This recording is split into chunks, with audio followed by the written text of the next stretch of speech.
I'm working now in an organisation called CAP. Has anybody ever heard of CAP? Christians Against Poverty, yeah? There's maybe a CAP centre nearby, is there?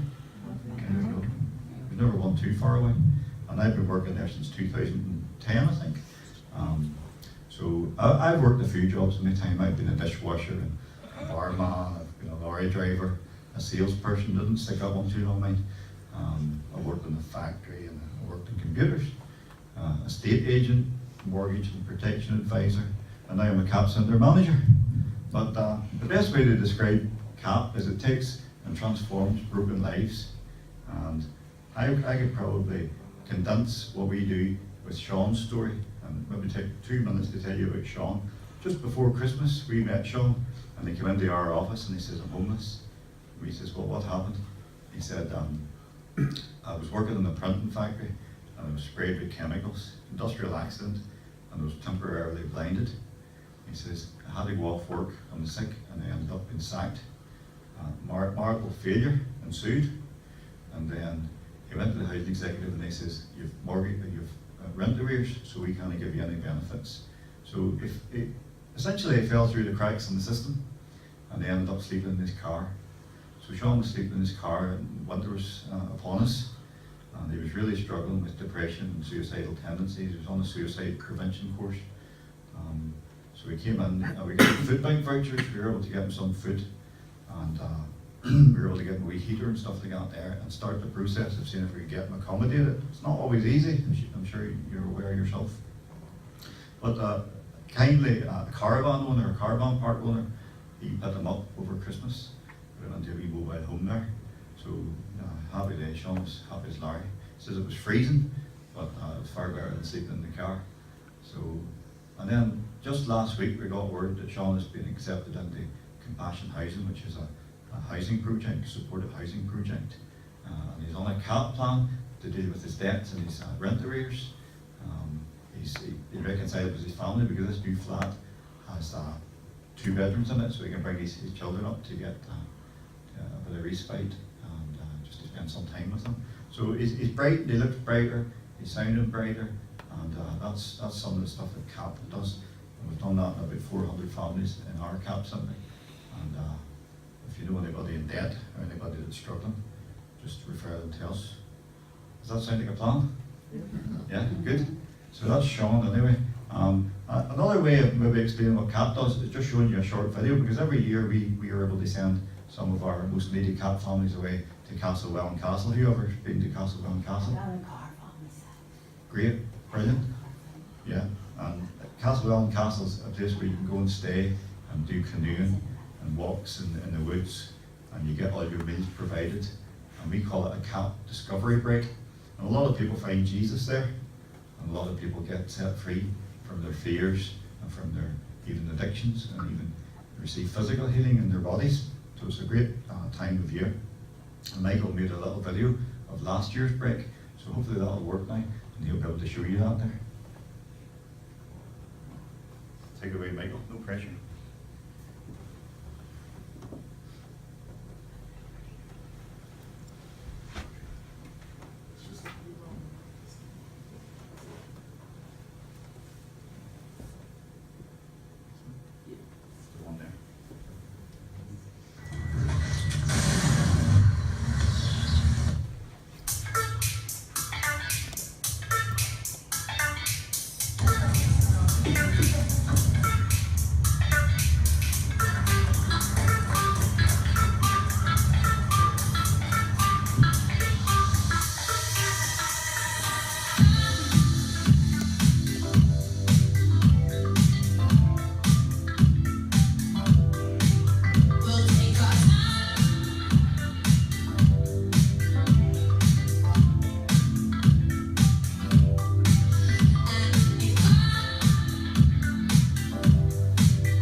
there you are, folks. That's what the Lord's doing through CAP. An amazing work and move of God. Right. And everybody comes away from those breaks very refreshed, so they do. All right, folks. Well, I'm going to maybe just go back to my childhood, if that's okay with you. Look, folks, we all come from dysfunctional families to some degree, don't we? But the dysfunction that I knew was growing up in the home of an alcoholic. So my father, while he could be kind and loving and generous a lot of the time, he could also, when he was drinking, be a bit of a monster. And that took the form sometimes in punches to the face, and I seen my mother getting beaten up. Verbal abuse, but was far worse. That old saying, you maybe heard, sticks and stones may break my bones, but names will never hurt me. It's just not true, is it? Because it's the words that people take over that fester and grow and create problems. Physical bruises heal, but sometimes those words can have a lasting effect for a lifetime. God's a healing God, and I just wanted to say right at the start that some of God's gifts come straight away and almost as if they fall into our lap, but there's other ones we have to work and press into. And one of the things that I've had to press into is healing, just healing for damaged emotions, damaged thoughts, and just social awkwardness and things like that. I've had to press into healing and go on courses and read books and get lots of prayer ministry. And it's been tremendous what the Lord has done through those different tools. But I've had to work at it. But my father, the first thing I remember him ever saying to me was, "You're a dead loss." And it's because I wouldn't get into the swimming pool one day. Me and my sisters all went to Korean pool, and I just took a fear of the water, so I wouldn't get in. He says, "See them girls, they're great. See you, you're a dead loss." And you tell that to a 40-year-old, and they maybe tell you to slide on, but you tell that to a 4-year-old, they'll just accept it and just believe it. Daddy said it, so it must be true. And it just sinks in, and I found myself, because of words like that and other things that happened, I found myself having things like shame and inferiority and low self-worth and real painful shyness, almost to the point of being a reclusive loner. So, and the domestic violence, that scars you, no doubt about that. But growing up, God didn't really mean that much to me. My mother was from a Catholic background, my father was from a Protestant background. She had a faith, he didn't really, so we ended up going to the chapel. And mind you, every 12th of July, my father, something would rise up on him, and he would get the flag out. So we were the only Catholics in the street with the flag out in the 12th. So everybody thought we were just confused, you know. But I remember my grannies and aunts trying to convert me from Catholicism, and they used to basically say things like, "You're wrong and we're right, and you really are a Protestant, and you need to come over into the camp." That's roughly what they were kind of saying, you know. But that made me kind of push against that. That made me more determined that I was right. But it wasn't until an old Baptist gentleman one evening that told me about salvation through Christ, and he did it in a loving way. That's when my heart started to melt. It took a good 10 or maybe 15 years after that encounter before the Lord came into my life. But love never fails, the Bible says, you know. It's like somebody else said, you never got a date with a good looking woman by calling her bad names. So we have to be nice to people if we're going to share what we've got with them. But because I didn't really have a strong father or a big brother to fight my corner, I ended up a wee bit easily led. And by the time I was 8 or 9, we were going down to Dickie Peacock shop and buying single cigarettes. Anybody remember them? 2 singles and a box of matches. So we were going down, and then one day we went up the railway. We thought it would be a tremendous idea to smoke our cigarettes. I didn't inhale, I didn't know how to. But we thought it was a tremendous idea to set fire to a big bundle of railway sleepers. And they went up like an inferno. So and then we heard the fire siren. It used to go off at the town hall. we legged it. But one of the railway workers recognised my mate. Next thing, we were hauled up to the barracks and we got fined at that young age. I got into things like shoplifting. I thought I was a smart shoplifter because I sent younger people in to do the shoplifting, and then I received the stolen goods on the outside. Except whenever we got caught, my sentence was just as bad as theirs. Called up in front of the headmaster in this case. But I'm not saying I was a juvenile delinquent, but I was getting up to mischief. By the time I was about 8 or 9, I got my first exposure to pornography, and that started a lifetime addiction, a lifetime sexual addiction, which the Lord in His grace has thankfully in recent years set me free from. Lots of pain and lots of trauma in my life. All right. Okie dokie. So, as I say, I didn't really have a strong father, and I didn't really have a big brother to fight my corner, so I was easily led, and there were stronger boys in the neighbourhood that were a bit more confident, so they would take me to different places and they would tell me what to do and stuff and boss me about and bully me about. And one night, two characters suggested we go to a person's house, and I was intrigued because I heard these stories about this person giving gifts and treats and things like that there.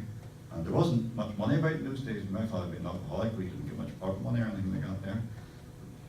So that was very attractive to me. So we went round to this man's house, and I didn't think it at all unusual when this man asked us to count all the money in his pockets. And there was over £200 in notes. And I thought, wow, I want to get to know this guy. And I want to try and figure out how to get some of that money into my pocket, out of his. And then I didn't think it unusual whenever these two characters cleared off to the chip shop to get chips and left me alone with this man. And in the next 20 minutes, my life was changed forever. Because it turned out that man was a serial sex offender. And the things that happened in that 20 minutes, although it was maybe mild, it was compared to what's happened to some other folks. What happened to me afterwards was a complete nightmare. Because by a strange twist of fate, those two characters that took me there, they began to tease me about what happened or what might have happened in that house that night, you know. So I was starting to get teased and ribbed. But you know what children and young people are like? Before a matter of weeks, it turned into something a bit more sinister. I was being slandered and called names. I felt so embarrassed and ashamed, so humiliated.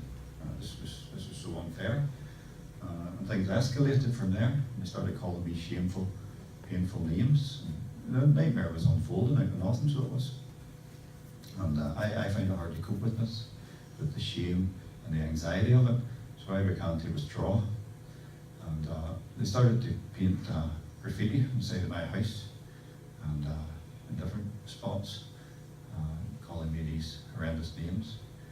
And I got 2 physical beatings over the heads of fights. I wasn't an angel, by the way, but this here was way beyond what I could deal with and what I could cope with and what I deserved. One time I was kicked in the teeth and the teeth was broken, and another time I was kicked unconscious. I was beaten up the face. And I became depressed, I suppose you could say. And I couldn't believe this was happening to me. So sometimes when life's darkest, that's when God's light becomes the brightest. And God's light came into my life at that low point where I didn't want very much to be around. His light came in the form of Simon. And Simon was a real character in our neighbourhood. And he had the biggest collection of pirate videos, and he had all the Star Wars toys, and he was just a cool guy to know. And Simon apparently had found the God Squad. He had seen the light, and people were laughing and joking about this. And sure enough, there was a change in Simon. We all seen it. I seen it anyway. When Simon invited me to his church, I went more out of curiosity than anything. And my mother had started going. She'd left the chapel and started going to a wee Pentecostal church. And so I went one night, and the first thing struck me was just the concern and the care of the people there. They seemed to really care about you. And it was almost like a love came out of them, you know. And it was refreshing. But then the second thing that happened was I sensed the presence of God for the first time in my life. It was like a beautiful peacefulness right into the center of your being. And I knew for that first time that there was something up there. Because I never had a personal relationship with God. God was more the writer of a set of rules that I had to follow. He was a cold and distant figure that you had to keep it the right side of. So I was definitely intrigued. And when somebody said to me, would you be willing to pray a prayer to ask Jesus into your heart? It was a no-brainer for me, because my life was awful and I would have tried anything to get peace and to get freedom. So I prayed what I knew to be known now as the salvation prayer. And I did that in my friend's bedroom one night. And I can't say there was any bands of angels appeared who started to sing, or that there was neon signs saying you are welcome into my family, or anything like that. Nothing really seemed to change that night. But looking back, that's when everything changed. And that's whenever I began to move into healing as a person. But folks, I really struggled with being a Christian, so I did. Because I was a bit maybe messed up and twisted inside, with a lot of anger, a lot of hate. So before long I'd fallen out with a lot of my new Christian friends. Maybe picked up offences and hurts. And I didn't hang around Christian circles for very long. I did a lot of healing in my life, as I said. So I got a place in university up here in Belfast. I lived up here for a while. There you go. And but then things, it's almost like the rug started to get pulled from underneath me. You know, I thought I'd loaned Christianity. I'd failed as a Christian, and I'd go and carve my own path. But everything started going wrong for me. I lost my place in university after a year, and got into mad partying, drinking, started smoking marijuana. Not a lot, you know, but and then I got a job up in Europa Hotel there as a barman, so that I was all chuffed with myself, you know, working in the prestigious Europa Hotel. But after 7 months, I got the boot, got the sack for having a bad attitude to the customers. So then I thought I was a good fellow, but looking back, I probably did. I was thinking attitude, but and then I got into the College of Business, but I ended up failing with that as well, and the girlfriend, and it didn't work out. And then my friends started to desert me, and I ended up with no money, no friends, no prospects, sitting in a wee bedsit in McDowell Street, and poured out my tree. And there was only one option for me then, after I was about to lose my accommodation. So I'll go back to Coleraine, I'll go back to my father's house, almost like the way the prodigal son did. And I went back to Coleraine, and the only thing I could really think or find to do was to go to church, give church another go. But I was pleasantly surprised, because this time it started to work. I got into God's Word, the Bible, and devoured Christian books, and received a lot of prayer, and met a lot of good people. And I started to become more stable as a person. That healing started to flow into me, and things started to look better and brighter. And then God introduced me to a special young lady, and that's my beautiful wife Michelle here. And he's used her to bring a lot of good into my life. It's been hard to live with, as I'm sure you'd imagine. And Michelle has needed a lot of grace, but it's been tremendous.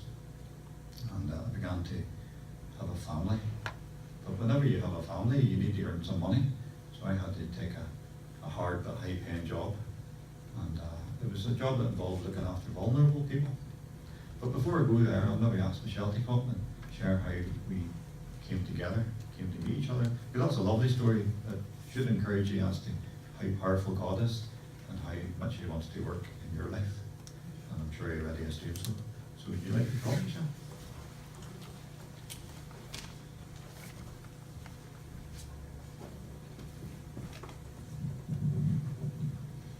Hello everybody, I'm Michelle. When I was a wee girl, I used to watch Elvis films. Did anybody ever watch them? Elvis Presley. Well, I used to sit and watch him singing to all these girls, and I used to think, oh, I'd love to marry a man like that. And there we go, God's good. Did I never tell you that? Just supposed to listen. Excuse me.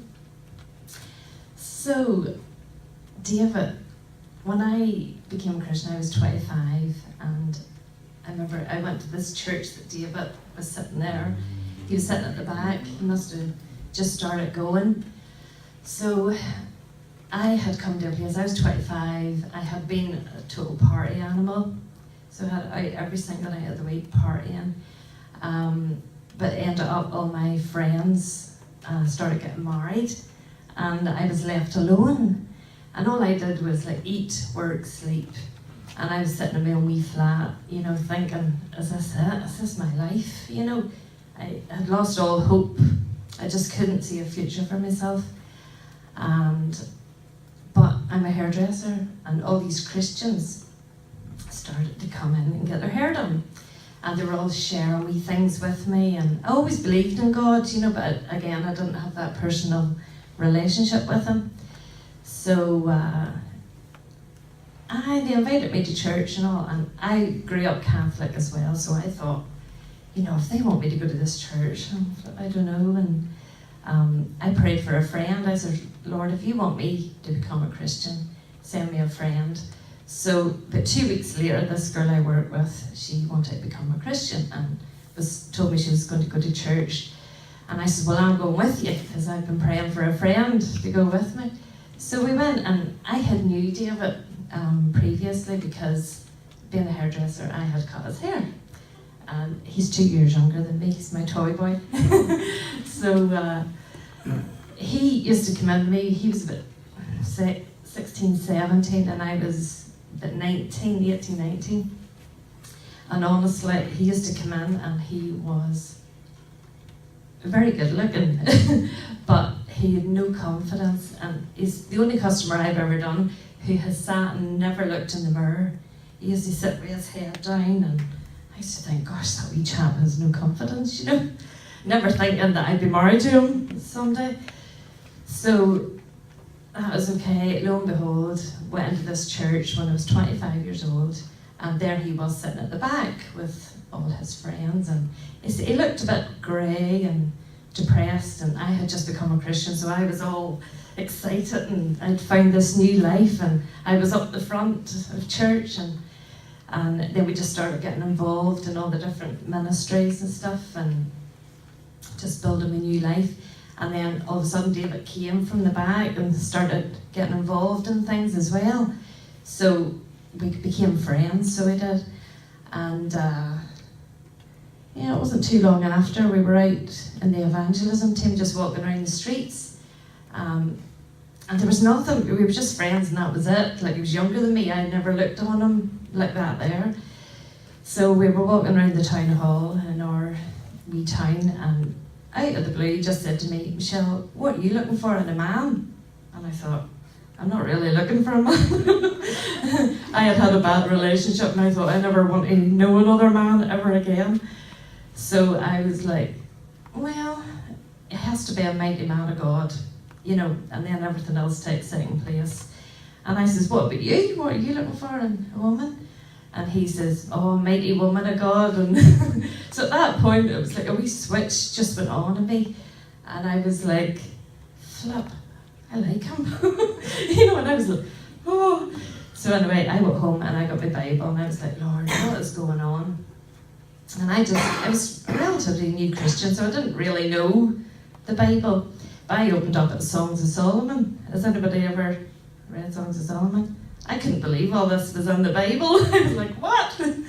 So I opened up, and my eyes just fell upon this wee bit, and it said, scarcely had I passed him when I found the one my heart loves. I held him and wouldn't let him go. So that was in the August, and I underlined it and told nobody. But I knew God had spoke to me, there was something there. So again, I didn't know if he was interested in me, and I wasn't saying anything. So the next month, we all went away with the church to this young singles breakaway, and that's when it happened for David. We were all having a big water fight one night, just throwing buckets of water in each other, and he turned round and he just looked at me, and it was like we switched on with him. And so we were just both too shy to do anything about it, and it was a friend of mine noticed. She was like, what's going on between these two? So it was her that kind of pushed us into a relationship. And it wasn't long after that, I think that was October.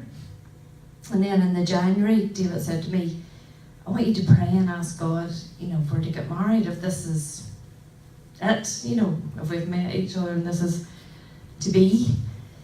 So David had bought me a wee Bible. It was a living edition, and I went home and opened it up. My wee Bible bingo. The Lord speak to me, and I opened it up. It doesn't always work, but it works sometimes. And my eyes fell upon this wee date, right? And it was the 10th of October. And I thought, oh, there's a date. You know, God, is this you giving me a date for us to get married? So I met David a few nights later, and I says, oh, by the way, I've got a date, you know, for us to get married. And he was like, what is it, what is it? And I was like, I'm not telling you. I says, you have to pray and see if God gives you the date. So he's being Mr. Impatient, could not go away and pray. He was like, right, you know, the 6th of June, the 10th of July, and I was like, no, you have to go and pray. So he says, well, let's pray now. So I thought, right, okay. So while he was saying his wee prayer, I remember it was dark and I was looking up at the moon and just going, right, Lord, if this is from you, let him say the same date. And I just turned to him and I said, right, guess now. And he goes, 10th of October. He said it, the date. And I was like, oh, that's it. And he was like, no way, I don't believe you. And I says, I swear that's it, that's it. So then later on I showed him in the Bible and he just couldn't believe it. So, and then Mr. Doubtfire, he was like, what year? What year? And I says, well, by that time I was, what was I, 26 maybe? And I was like, well, I ain't getting any younger, so it's this year, going to be this year. So, needless to say, we kind of announced to everybody, because it was just a great story, so we were telling everybody. And then our wee pastor came up one day and he says, oh, you know, you need to get engaged, you need to. So we were like, right, okay. So we came to Belfast to some wee factory shop up. We hadn't much money at that time. So we were looking for a bargain. So we were up this wee back street and went and got the ring, and David came out with the ring and he was like, what do I do with this now? Here. And I was like, you're supposed to get on one knee. So he goes down and there was nobody about, right? So down he goes on one knee and he's like, will you marry me? And all of a sudden we heard these voices shouting, these men shouting, don't do it, don't do it. And we looked, well, where does that come from? So we looked over and there was scaffolding, and we looked up and there was all these workmen all standing, looking down going, don't do it, don't do it. So it was so funny. So that was okay. We got married on the 10th of October, and it's been a journey. David has been to loads of healing things, living waters, was it? And Wholeness Through Christ. It did start off, not that I'm perfect, like, but it has been quite a journey because of his brokenness, so it has. No, go ahead. Oh, sorry. My wife also felt, as she was praying for you all, that she had a wee verse of scripture, I think, for you. Wait, say apart. Get my glasses on. Right. God has been so good to me. Like, I came from this no hope, you know, and when you draw near to God, He draws near to you. So I just feel to encourage you. 3 scriptures here. One is draw near to God and He will draw near to you. We're nothing special, you know, but His treasure, what He can do with a life that's surrendered to Him, you know, and you really discover yourself when you surrender your whole self to Him. You know, He's got great things for each and every one of you. 2 Timothy 2 and 4, it warns us not to get caught up in worldly affairs. So maybe you're in two minds, you know, you know God and all that there, but you're still living in the world a wee bit. You know, just give your all to God. Look at the soldier.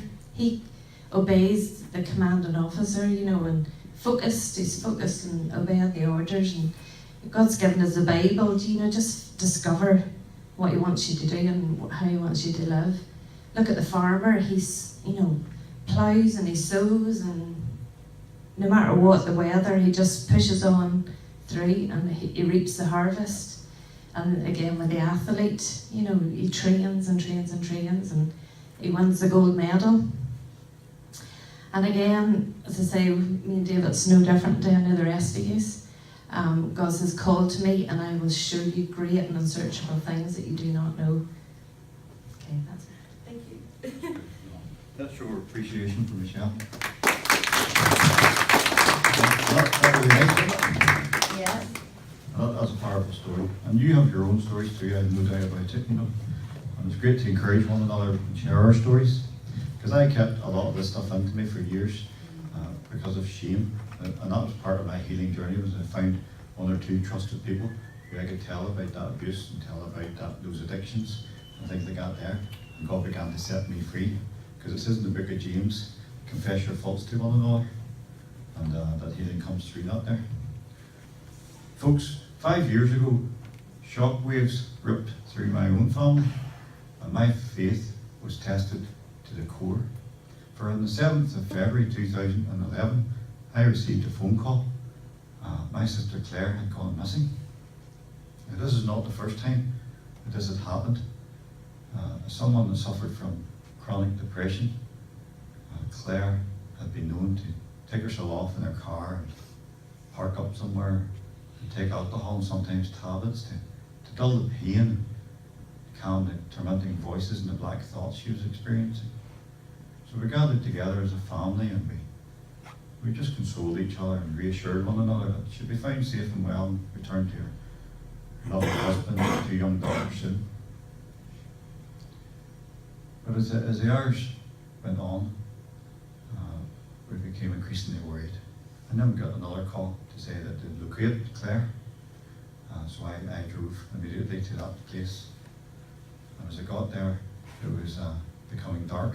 And my brother-in-law appeared out of the shadows and found ourselves walking to this secluded spot where they'd located Claire. We saw the blue lights and we saw security people mulling around.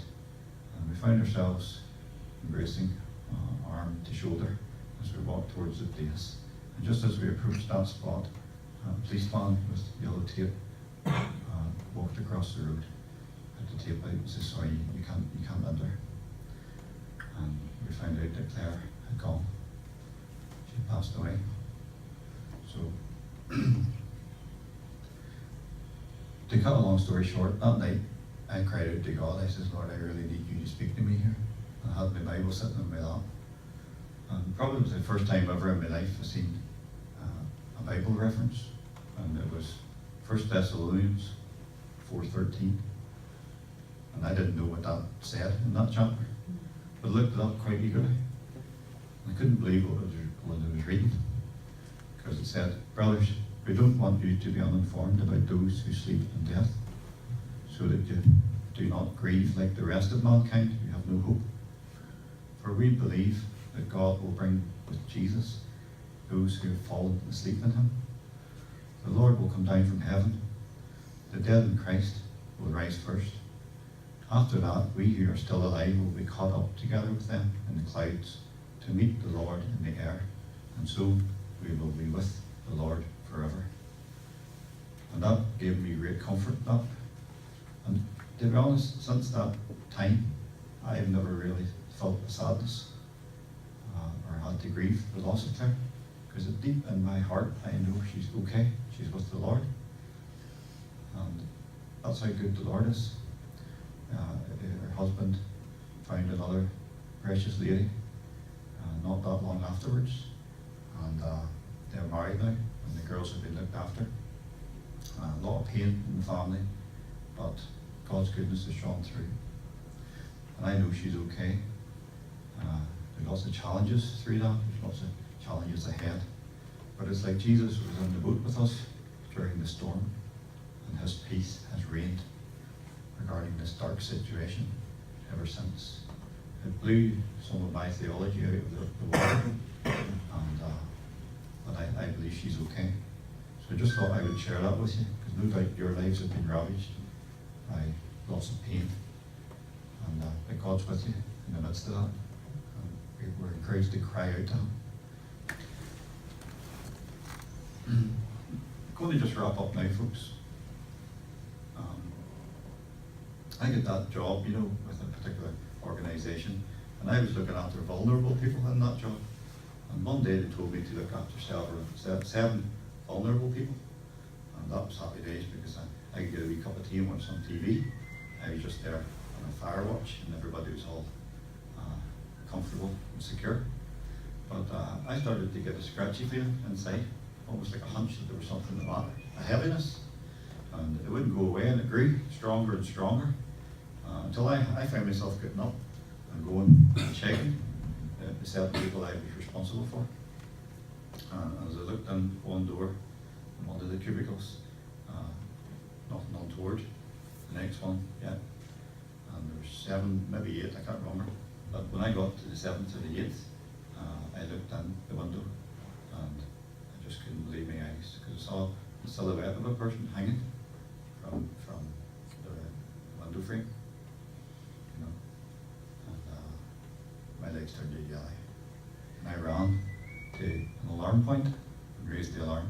Next thing, the place filled with bodies, and I was told to go and get their identification, find out who they were. But by the time I got back to the room, I got quite a surprise because a fellow by the name of Martin Rockford says to me, "Well done, Davy, how did you know?" I said, "Well done what?" He said, "He's still alive. You got him just in time." So because his feet were still touching the ground, he was unconscious. He was slipping into, well, death. But 2 minutes more and they'd have been gone. So the Lord basically alerted me to go and save that man's life. And that's not the end of it, because I get one of the highest awards you could get at that time for saving somebody's life. And then a few months later, they were looking for people to go over and represent my organisation over to meet the Prime Minister. And guess who got picked? Huh? Morgan's here. So I get over to meet the Prime Minister. So I basically went from a 0 to a hero overnight. And again, glory to God, that's what you can do with a life that's simple, surrendered perhaps. And that's what he wants to do for you. Not necessarily meet the Prime Minister. And maybe you don't even want to meet the Prime Minister, I don't know. But all I remember was his hands were soft as silk. And I remember thinking to myself, that man hasn't done a day's hard work in his life, you know. Lots of people gave me lots of messages to hand over to the Prime Minister, but I didn't pass one of them on, because not one of them was positive. But no, maybe you won't meet the Prime Minister, but you're invited to meet someone way, way more important if you haven't already done so. And it's not the Prime Minister, and it's not the Queen, it's not even a king, but it's the King of Kings and the Lord of Lords. And I wouldn't be me if I didn't give you an opportunity today to accept his invitation. He wants you to follow him. He doesn't want you to be like, we're great at these O2 bolt-ons where we add on a wee bit of data, or we add on a few minutes there to get us through the month. He doesn't want to be our bolt-on on a Sunday. He doesn't want to be the one that we visit every Christmas. Every so often I'll pay him a visit and stand before him. He won't say, "Who is it?" You ever heard that little ring? No, he wants us to be the centre, or he wants to be the centre of us, and he wants us to follow him. And that's when it happens. That's when our lives are maximised. So maybe you've tried religion and found it to be a big drag. I certainly did. When I was 17, I didn't believe anymore. I'd had enough. Maybe you're not even sure where you stand with God today. Well, the good news is you can leave this building sure and secure. So I'd like to give you an opportunity to pray now and accept Jesus Christ. Not a pressure thing. You'll know yourself if it's your time. But I would encourage you that you take this opportunity, because none of us is guaranteed tomorrow. Let's bow our heads and pray. Thank you.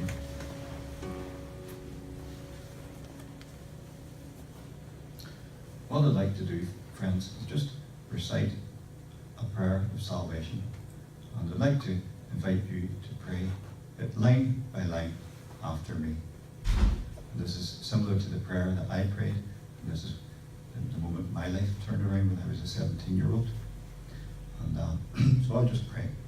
And if you pray sincerely, God will hear this prayer, and he'll come in and he'll give you a new heart and a new start. He'll make you a new creation in Christ. That's the Bible's promise. If you feel you've drifted from the Lord, you can say this prayer also to rededicate your life to him. And then we'll support you thereafter and give you some resources to strengthen that commitment. here goes. Dear God, and if you could pray it loud, that would encourage me. Dear God, thank you. Thank you that you love me and want the best for me in every situation. I'm sorry for ignoring you and doing things my way. I realize now my sin has hurt you and the people all around me. And for this I'm truly sorry. Thank you, Jesus, that you came and took the punishment for my sin. Thank you that you gave your life for me.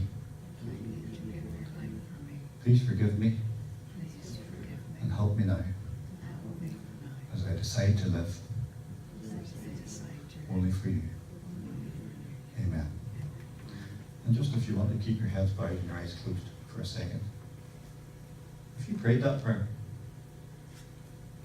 how would you feel about just quickly raising your hand to let me know, and then I'll acknowledge it, and you can put it down again. Thank you, madam. Is there anybody else here who prayed that prayer? Thank you. Thank you. Thank you, Lord. Is there anyone else? Not between you and me, it's just between you and the Lord. This is you acknowledging him publicly.